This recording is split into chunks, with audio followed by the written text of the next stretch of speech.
Apakah sudah terlihat? Sudah. Baik. Um,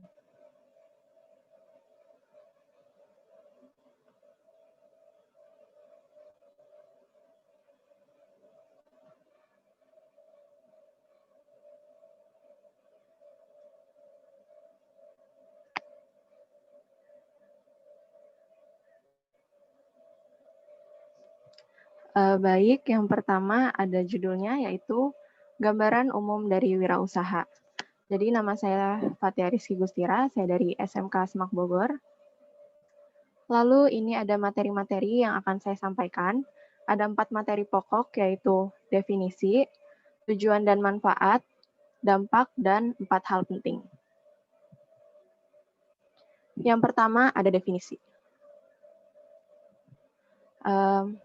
Definisi dari wirausaha ini sendiri itu dibagi menjadi 2, yaitu dari kata wira dan kata usaha. Kata wira berarti pejuang, pahlawan, dan teladan, dan untuk usaha yaitu suatu perbuatan untuk mencapai suatu tujuan. Nah, secara etimologis atau secara harfiah, wirausaha adalah pejuang atau pahlawan yang melakukan perbuatan untuk mencapai suatu tujuan. Definisi umumnya, wirausaha atau entrepreneur dari bahasa Inggris adalah kegiatan di mana segala sumber daya dan upaya yang dibebankan kepada pelaku yang biasa disebut dengan wirausahawan dalam kegiatan menghasilkan produk, menentukan cara pengelolaan, serta memasarkan produk. Lalu yang kedua ada tujuan dan manfaatnya. Yang pertama adalah tujuan. Nah, apa sih tujuan dari wirausaha ini? Jadi yang pertama tentunya untuk meningkatkan nilai dari ekonomi itu sendiri. Yang kedua, untuk menciptakan lapangan pekerjaan. Nah, menciptakan lapangan pekerjaan ini sendiri dikarenakan saat kita berwirausaha, kita bisa mengajak teman-teman lainnya ataupun orang lainnya untuk ikut andil dalam kegiatan wirausaha ini. Dan yang ketiga, untuk menyebarkan semangat untuk berwirausaha. Dikarenakan dari kitanya sudah ada kegiatan wirausaha, otomatis orang lain yang melihatnya akan lebih tertarik karena sudah ada yang berwirausaha, seperti itu. Lalu apa sih manfaat dari wirausaha ini sendiri? Jadi yang pertama, membuka dan menambah daya tampung tenaga kerja. Lalu yang kedua, menghasilkan kemajuan dan kesejahteraan masyarakat. Karena balik lagi ke poin yang pertama, jadi untuk menghasilkan kemajuan kesejahteraan masyarakat ini dikarenakan adanya lapangan pekerjaan yang telah dibuka secara tidak langsungnya, seperti itu. Yang ketiga, memberikan kesadaran untuk kita berwirausaha. Dan yang keempat, mempunyai peluang untuk mengoptimalkan diri kita sendiri. Dikarenakan dari wirausaha ini sendiri, kita dapat melihat bagaimana caranya kita untuk berjuang untuk mendapatkan sesuatu. Yang ketiga ada dampak. Nah, untuk dampaknya ini sendiri saya ambil secara eksternalnya. Jadi ada dampak positif dan dampak negatif. Untuk dampak positifnya ini tentunya kita akan mendapatkan keuntungan atau hasil. Yang kedua akan menambah relasi. Nah, relasi di sini tuh tidak hanya kepada antar wirausaha, tapi bisa juga misalnya kita ini sedikit cerita. Jadi saat SMP saya itu pernah berjualan brownies. Nah, saat saya ingin membeli browniesnya itu, saya membeli bahan-bahannya di penjual tetap saya. Nah, di situ tuh saya menambah relasi dengan si penjual itu gitu. Jadi relasinya tuh tidak hanya antar wirausaha, tapi bisa juga dengan penjual dan juga bisa juga dengan pembeli kita nantinya gitu. Yang ketiga ada pengaturan waktu yang baik. Yang keempat menjadi orang yang teliti dan tanggap. Teliti dan tanggap di sini tuh seperti teliti dalam terutama mengolah produknya yang akan kita usahakan dan juga tanggap. Tanggapnya itu bagaimana cara kita agar kita bisa memasarkan produk kita itu dengan baik. Yang kelima, membentuk perencanaan yang baik ke depannya. Nah, perencanaan ini sendiri nantinya akan berpengaruh ke hidup kita. Nah, apa sih tujuan kita akhirnya itu bagaimana? Nah, itu dampak positifnya nanti yang didapat gitu. Yang kedua, ada dampak negatifnya. Nah, dampak negatifnya ini sendiri merupakan dampak dari eksternalnya tadi. Nah, yang pertama itu adanya kerugian yang mungkin didapatkan. Nah, kerugian ini walaupun kita minimalisir, ada kemungkinan untuk ruginya. Lalu bagaimana caranya agar meminimalisirnya itu? Nah, jadi kita ini harus membuat paling tidak 3 plan. Plan A, plan B, dan plan C. Nah, bagaimana sih caranya kita agar bisa mengetahui mana hasil-hasil yang nantinya akan memberikan dampak negatif yang lebih kecil atau kerugian yang lebih kecil seperti itu. Yang kedua, adanya kebohongan yang mungkin didapatkan saat transaksi. Sedikit cerita lagi, jadi ini tidak berlaku untuk semua pemilik warung ataupun pemilik suatu tempat usaha. Jadi bagaimana caranya kita meminimalisir kebohongannya itu jadi dengan adanya bukti. Jadi misalnya kita menaruh barang di tempat itu ada 20. Nah, kita catat itu di buku catatan kecil kita. Nah, apabila kita tidak mencatat, bisa saja si pemilik usaha yang kita titipkan ini bisa berbohong gitu. Nah, itu juga jadinya nanti membuat kita bakal jadi lebih rugi seperti itu. Yang keempat yaitu ada 4 hal penting. Nah, 4 hal penting ini yang menurut saya penting untuk kita bagaimana sih wirausahanya nanti gitu. Yang pertama ada diri sendiri, di mana caranya kita menantang diri kita sendiri agar bisa keluar dari zona nyaman kita. Nah, jadi untuk usaha ini sendiri kan tidak mudah ya. Maksudnya harus memikirkan perencanaan-perencanaannya, untung ruginya, dan lain-lain. Nah, bagaimana cara kita agar kita bisa melakukan itu, agar kita mau berpikir untuk itu, meluangkan waktu untuk itu, tentunya kan tidak mudah. Nah, itu gimana cara kita untuk keluar dari zona nyamannya itu. Yang kedua, ada niat.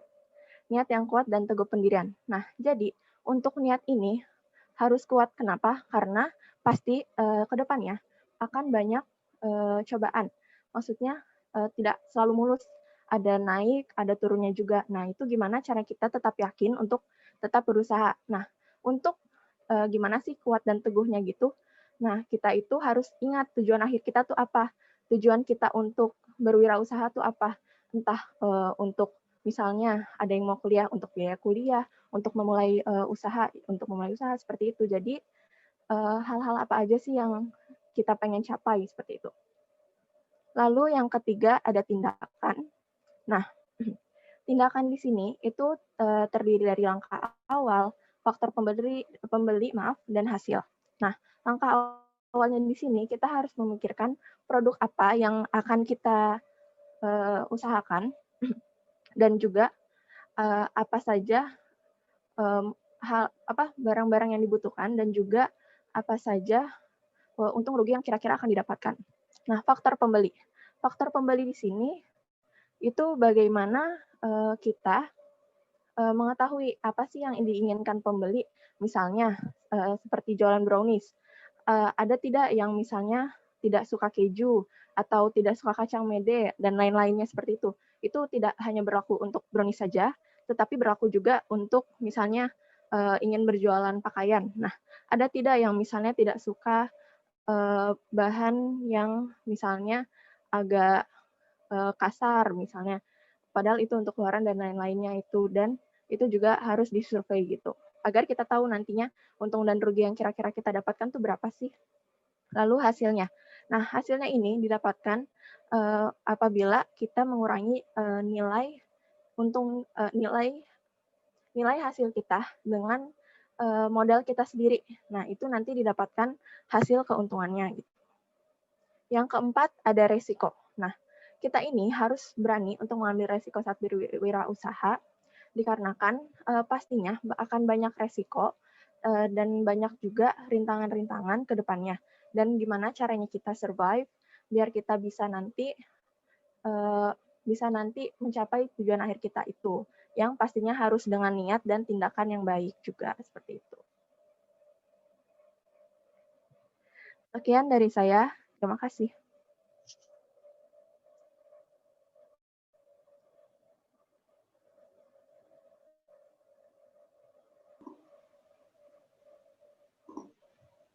Baik, terima kasih Fatia atas pemaparan materinya.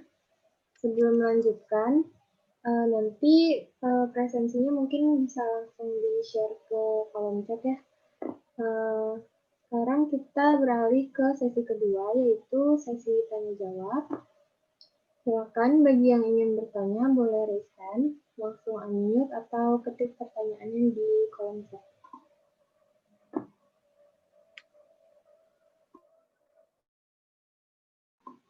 Sambil menunggu ada yang bertanya, mungkin Fatia bisa menayangkan ulang tayangannya tadi. Sambil dibuka materinya oleh Fatia, ini ada yang bertanya di kolom chat.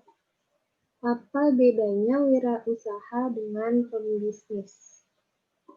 Silakan Fatia untuk dijawab. Baik, terima kasih untuk pertanyaan dari siapa, Laras, kalau boleh tahu? Pertanyaannya dari Dimas Irawan. Oke. Baik, kalau sebelumnya terima kasih. Kalau untuk saya pribadi, untuk pemahaman saya jadi seperti ini. Kan untuk wirausaha itu kita ini seperti ada inovasi ya. Secara langsung itu inovasi dari suatu produk tersebut yang akan kita berikan nanti ke masyarakat. Nah, kalau untuk pembisnis ini sendiri, jadi sudah ada apa ya? Istilahnya kepalanya. Itu di samping nanti dia akan memulai bisnis yang lain seperti itu. Jadi kalau menurut paham saya, untuk si wirausaha ini itu dia memulai produknya ini dari dirinya sendiri. Nah, kalau untuk pembisnis itu sudah ada acuan sebelumnya seperti itu. Ya, sekian. Kepada Saudara Dimas, apakah penjelasan dari Fatia sudah jelas? Terima kasih atas pertanyaannya. Berikutnya, jika ada yang ingin bertanya, silakan.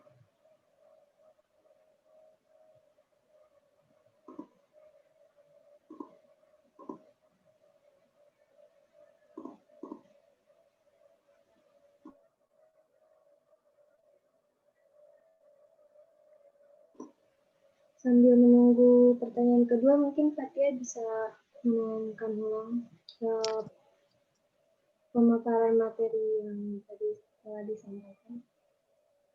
Baik.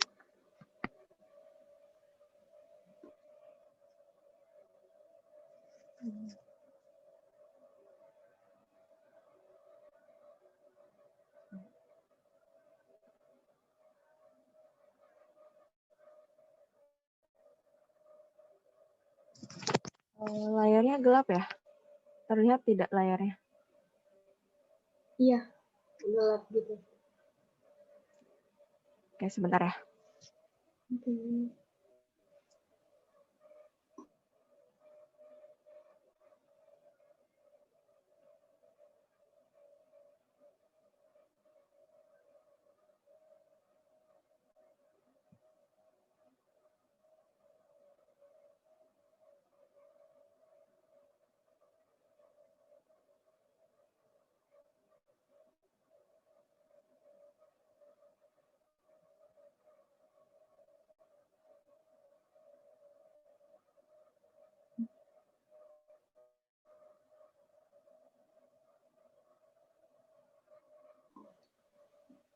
Para audiens mungkin bisa membaca kembali apa yang tadi telah dikatakan oleh Fatia.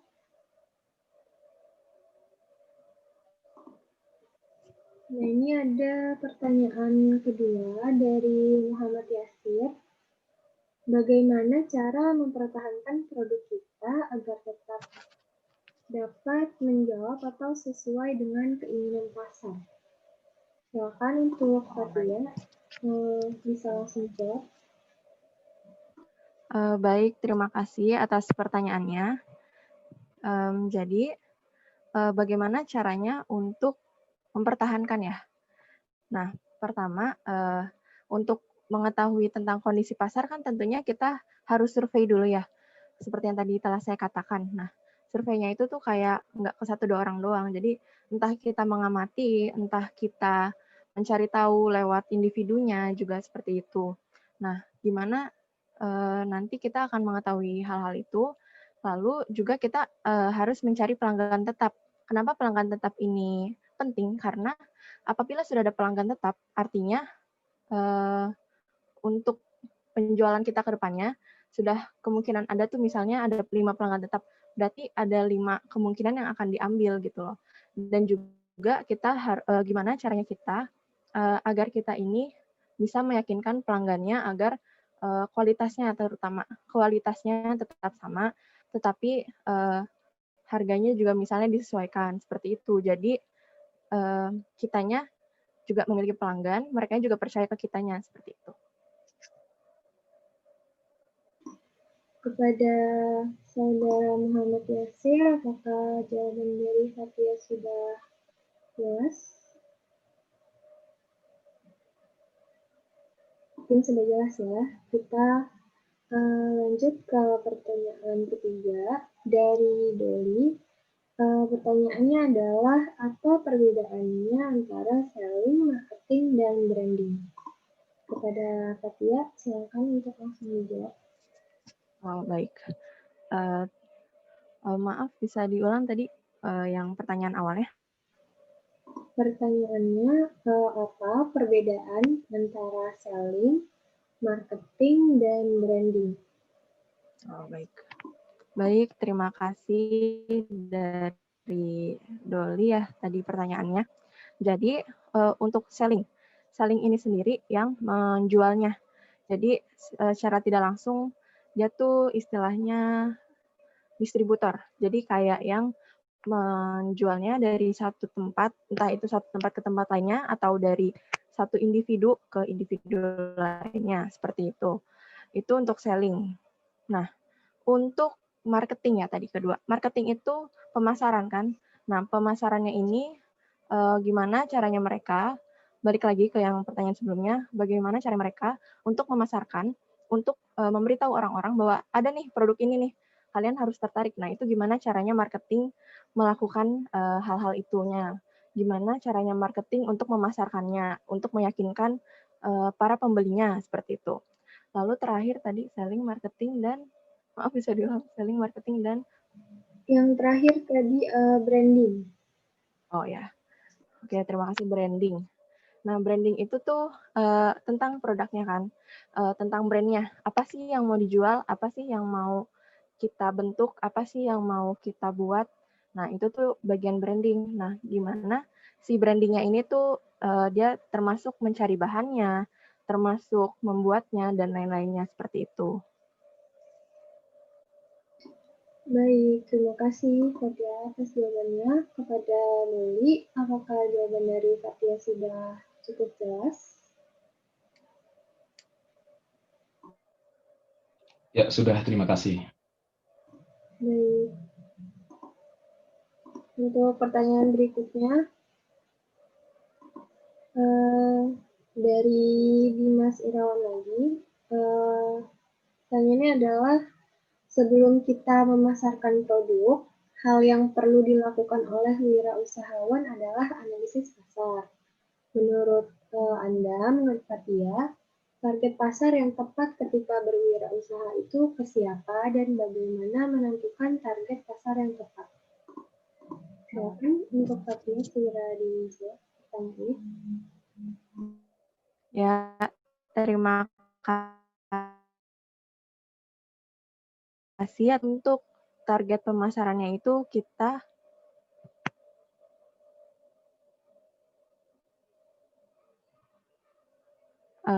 apakah suara saya terdengar? Maaf. Tadi internetnya sempat Sudah unstable. jelas. Oh ya, baik. Maaf, izin melanjutkan. Jadi untuk menurut saya pribadi, untuk target pasarnya ini kita tentunya harus menyesuaikan tentang apa sih produknya itu, untuk apa produk itu dan untuk siapanya. Semisalnya untuk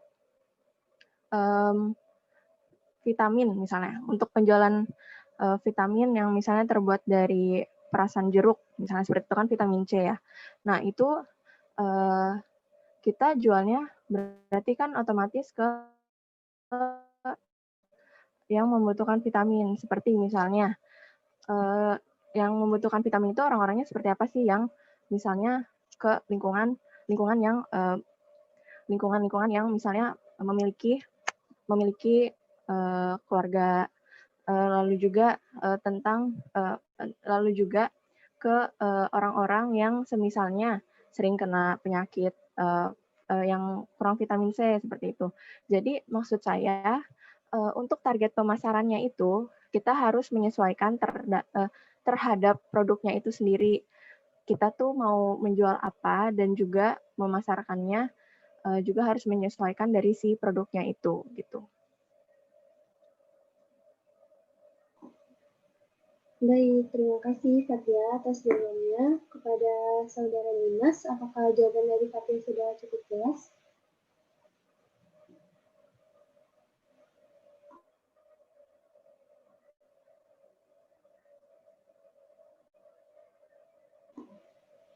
Sudah cukup jelas mungkin ya. Diingatkan kembali untuk para audiens untuk mengisi presensi. Tautannya tadi sudah dikirimkan oleh host di kolom chat. Untuk pertanyaan berikutnya, boleh langsung saja ditanyakan. Boleh di raise hand atau tulis di kolom chat atau bisa langsung unmute aja.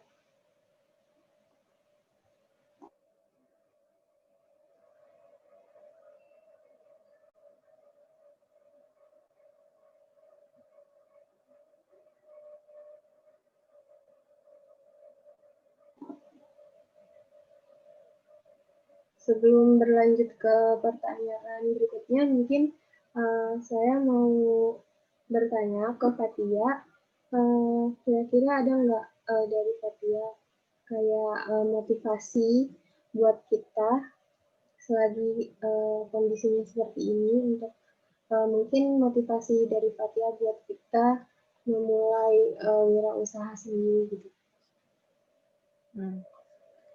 Baik, terima kasih pertanyaannya Laras. Jadi kalau menurut saya sendiri, motivasinya itu harus balik lagi ya ke diri kita sendiri. Nah, apa sih yang mau kita capai misalnya? Misalnya nih, kan contohnya kan saya ini sekarang kelas 4 ya. Terus misalnya saya tuh targetnya tahun depan mau kuliah gitu-gitu. Atau mungkin ada juga yang mau bekerja tapi membutuhkan motor misalnya gitu. Itu contoh kecilnya ya. Jadi gimana apa sih motivasi kita yang bikin kita pengen mendapatkan itu gitu. Kan salah satunya bisa dengan berwirausaha gitu ya. Dan juga tidak hanya dua itu saja, maksudnya kan itu tadi salah satu contoh kecilnya. Misalnya ada juga yang ingin menyimpan tabungan misalnya untuk jaga-jaga nanti ke depannya ada apa-apa, itu juga bisa. Jadi gimana caranya kita pengen tahu target kita nanti ke depannya. Terus kalau melihat masalah sekarang juga kan apalagi lagi wabah seperti ini ya, ini kan juga sudah lumayan lama. Nah itu sebenarnya bisa kita lakukan apabila tidak bisa secara langsung, bisa lewat toko online seperti itu. Jadi dari toko online ini kan banyak ya, sekarang tuh tidak hanya 1 dan 2 saja, dan maksudnya digital juga kan sudah semakin maju, kayak sekarang aja kita bertemu lewat Zoom gitu. Jadi sebenarnya banyak peluangnya, salah satunya itu toko online, dan kita juga ya balik lagi kita harus tahu target pasar kita apa, dan kemungkinan keuntungan dan kerugian yang kita dapat tuh bagaimana. Dan kalau saya sih selalu mikirnya tuh tujuan saya tuh mau buat apa sih, mau saya lakuin buat apa hasilnya ini. Nah, dengan saya mengingat itu, jadi setiap saya mau capek misalnya, atau mau udah aja deh males gitu. Nah itu gimana nanti kitanya masih bisa terus lanjut seperti itu. Kalau itu sih dari saya seperti itu. Justru dengan kondisinya seperti ini makin banyak ya peluang dan akses kita untuk mulai berwirausaha sendiri. Ya betul. Gimana caranya kita aja ngaturnya gitu. Betul. Oke, bagi yang ingin bertanya, boleh silakan langsung ditanyakan aja.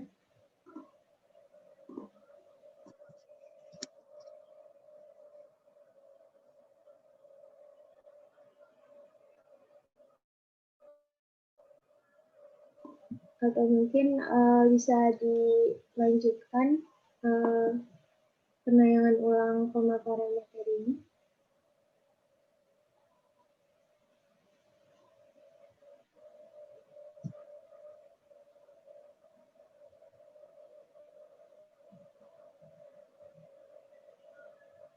Sambil ditayangkan ulang oleh pemateri untuk para audiens, boleh ditonton ulang, kemudian bertanya.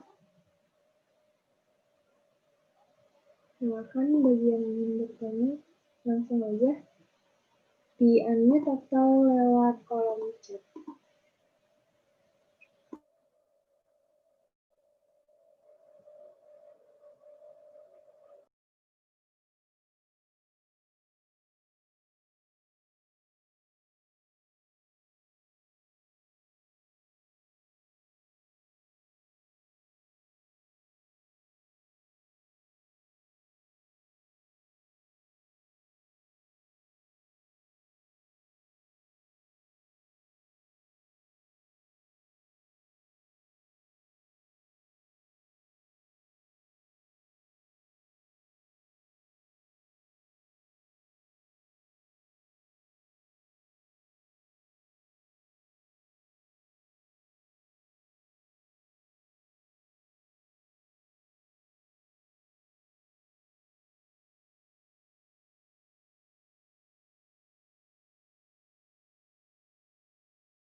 Silakan, masih ada waktu jika ada yang ingin bertanya.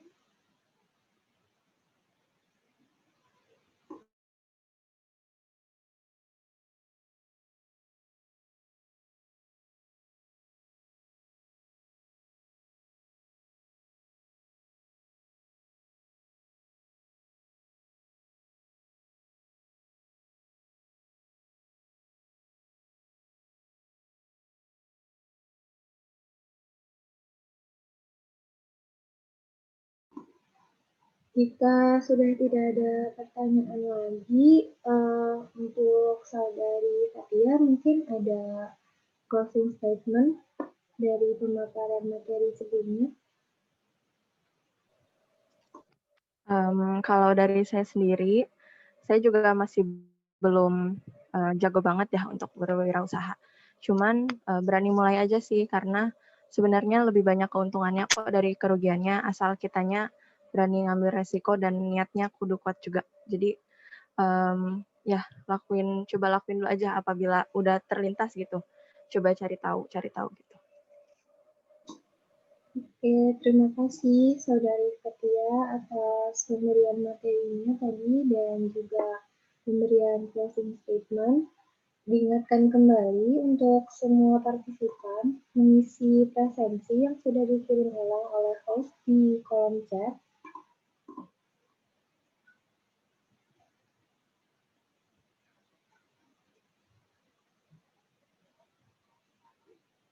Berikutnya saya kembalikan kepada host. Baik, terima kasih atas penyampaian materinya dari Saudari Fatia dan moderator Laras. Apabila sudah selesai dan tidak ada lagi yang bertanya, video conference di sini akan sudah selesai dan saya tutup. Dan apabila masih ada yang belum mengisi presensi, bisa bisa tunggu di sini dulu, nggak apa-apa. Nanti kita tutup setelah semuanya keluar. Sekian, wassalamualaikum warahmatullahi wabarakatuh. Waalaikumsalam warahmatullahi wabarakatuh.